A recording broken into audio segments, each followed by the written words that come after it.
Assalamualaikum warahmatullahi wabarakatuh. Kembali lagi dengan saya Pak Yasrijal. Hari ini kita akan mengajar pengantar ekonomi makro pada pertemuan ketiga. Pada pertemuan ini kita akan membahas tentang konsumsi, tabungan, dan investasi. Adapun capaian pembelajaran setelah kita mempelajari konsumsi, tabungan, dan investasi, yang pertama nanti kalian semua dapat menjelaskan fungsi konsumsi. Kedua, menjelaskan fungsi tabungan dan menjelaskan hubungan antara fungsi konsumsi dan tabungan dan menghitung konsep MPC dan MPS.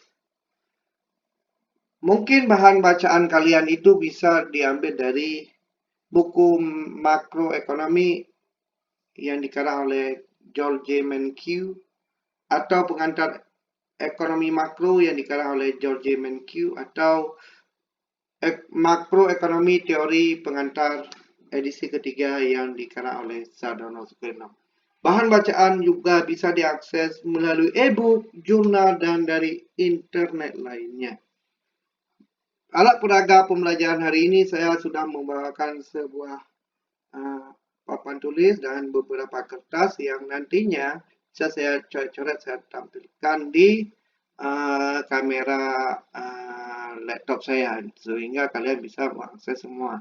Kebetulan kita masih menggunakan pembelajaran daring karena disebabkan oleh COVID-19 yang mengharuskan kita untuk selalu menjaga jarak, jaga kesehatan, dan selalu pakai masker.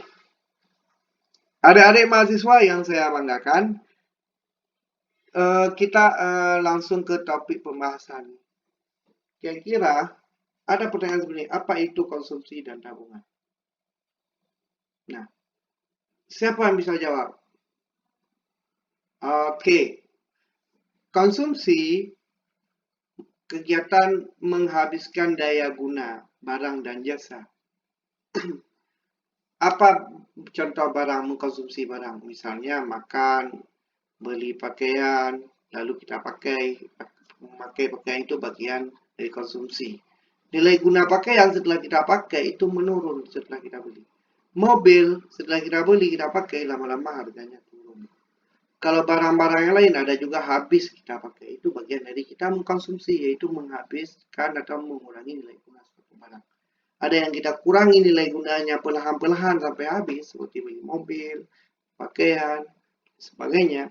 Ada yang nilai gunanya langsung habis atau tidak tersisa. Itu konsumsi. Yang kedua, tabungan. Tabungan itu suatu simpanan yang berasal dari pendapatan.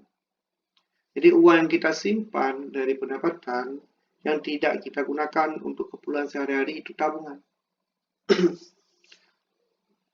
Selanjutnya, fungsi konsumsi dan fungsi tabungan. Fungsi konsumsi itu berarti kalau kita menyebutkan fungsi, berarti ada variabel yang mempengaruhinya, yaitu variabel tingkat konsumsi dan variabel tingkat pendapatan. Jadi perubahan variabel tingkat konsumsi dipengaruhi oleh perubahan variabel tingkat pendapatan. Jadi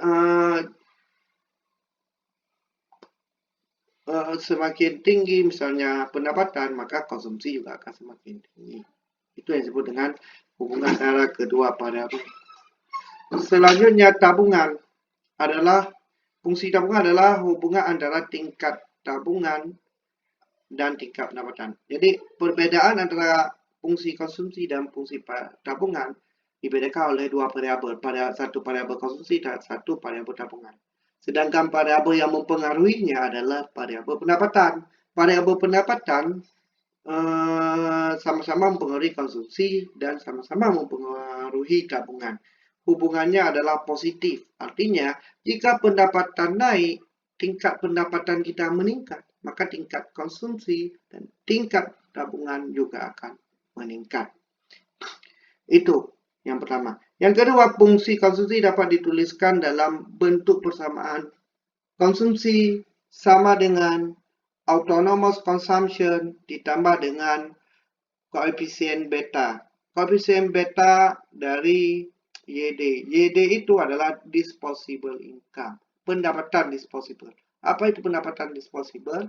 Yaitu pendapatan setelah dipotong pajak. Misal, seorang karyawan di perusahaan A misalnya memperoleh gaji 3 juta.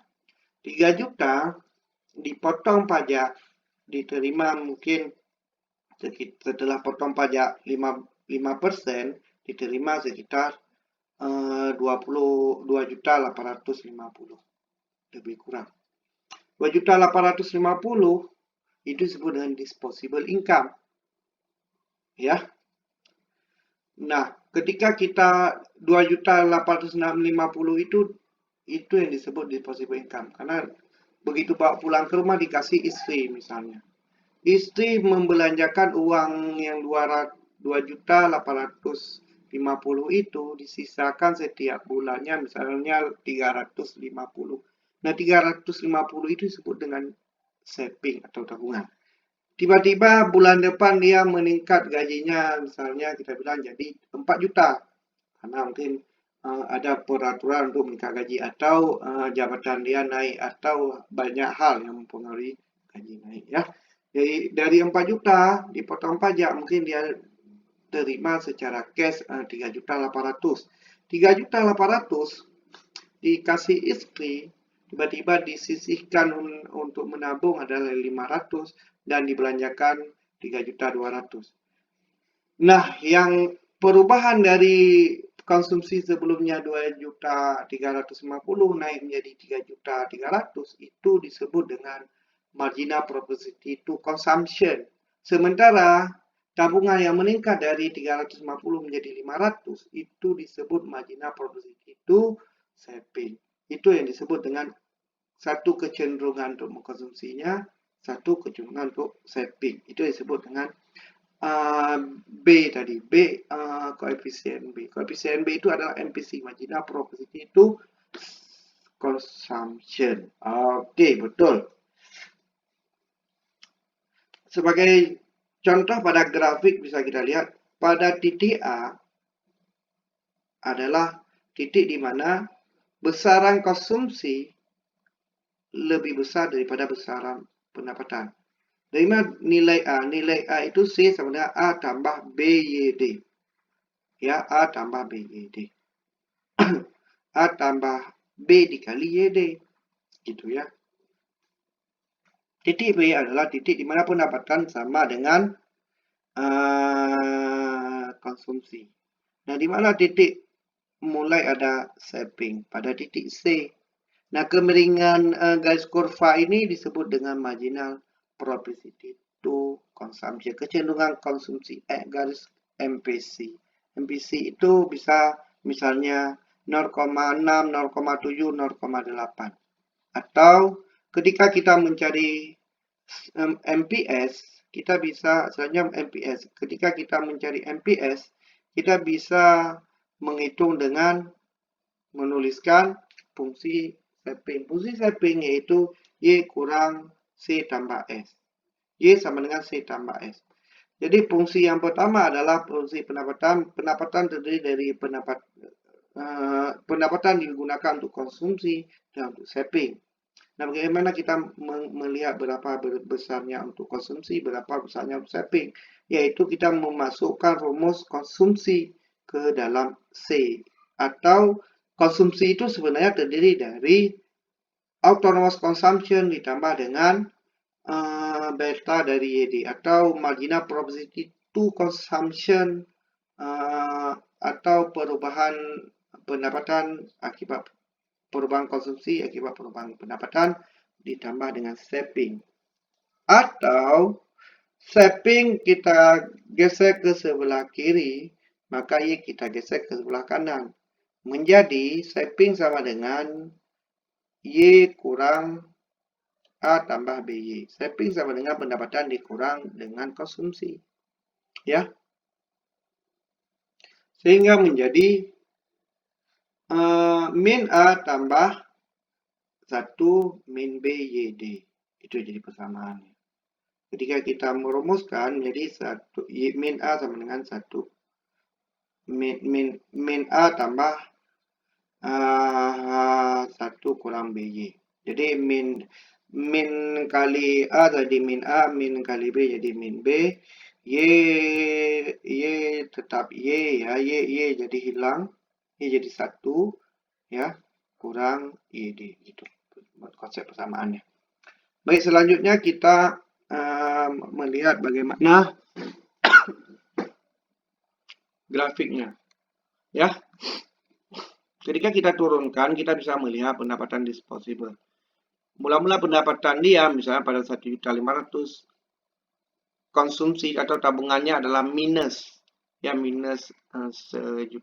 Kenapa? Karena konsumsinya lebih besar daripada pendapatan. Ketika konsumsi lebih besar daripada pendapatan, maka kita akan mengorek tabungan masa lalu gitu ya. Itu fungsi konsumsi dan fungsi tabungan. Selanjutnya konsep marginal propensity to consumption dan marginal propensity to saving. Sebagai besaran tambahan konsumsi saat memperoleh tambahan pendapatan, itu marginal propensity to consumption. Sedangkan marginal propensity to saving merupakan tambahan dari saving akibat ada tambahan dari pendapatan ataupun tambahan pendapatan mempengaruhi tambahan saving.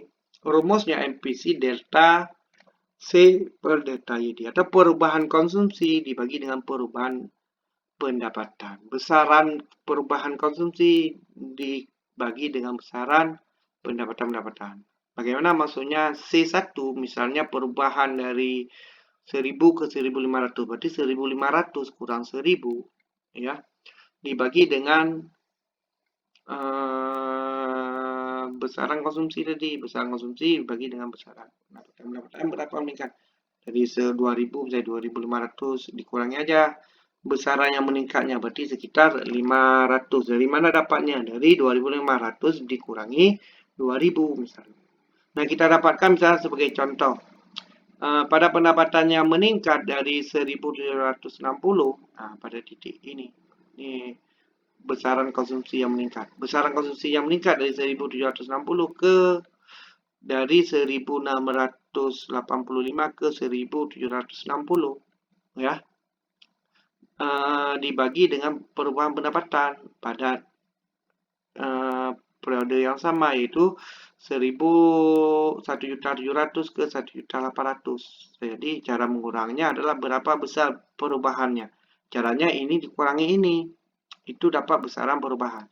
Besaran perubahan ini bisa kita dapatkan dari ini dikurangi ini ya. Sehingga dapat besaran perubahan konsumsinya ada 75.000 dan besaran perubahan pendapatannya 100.000. Jadi 0,75. Nah, pada fase ini MPC-nya adalah 0,75. Pada fase ini adalah 0,85 kecenderungan dia mengkonsumsi. Nah, selanjutnya untuk menghitung tabungan boleh kita hitung seperti ini. Misalnya besaran perubahan tabungannya dari periode ini ke ini, misalnya dari pendapatannya 1.700.000 ke 1.800.000, misalnya meningkat adalah pada periode ini tabungannya 15.000, ini 40.000, jadi meningkat tabungannya ini dikurangi ini, sekitar 40 dikurangi 15 yaitu lebih kurang 25.000. Jadi 25.000 dibagi dengan 100, akhirnya dapat 0,25. Ya, kalau kita carikan itu cara yang kedua. Cara yang pertama kita bisa mencarikan adalah 1 kurang MPC. 1 dikurang 0,75 dapat 0,25. Bisa dipahami anak-anak? Oke, baik, terima kasih. Memang pintar-pintar anak Bapak. Oke, sekarang contoh soalnya. Jelaskan faktor yang paling berperan penting dalam menyebabkan terjadinya perbedaan konsumsi rumah tangga. Apa faktor mempengaruhi perbedaan konsumsi rumah tangga? Iya, betul, gaji dan pendapatan gitu ya. MPC dan MPS diibaratkan sebagai cerminan kembar adalah karena MPC dan MPS sama-sama dipengaruhi oleh pendapatan. MPC fungsi dari MPS. Konsumsi secara seseorang dipengaruhi oleh pendapatan. Tabungan sama dengan pendapatan dikurangi konsumsi. Oke, betul. MPC dan MPS sama-sama dipengaruhi oleh pendapatan. Sekian pertemuan hari ini. Assalamualaikum warahmatullahi wabarakatuh.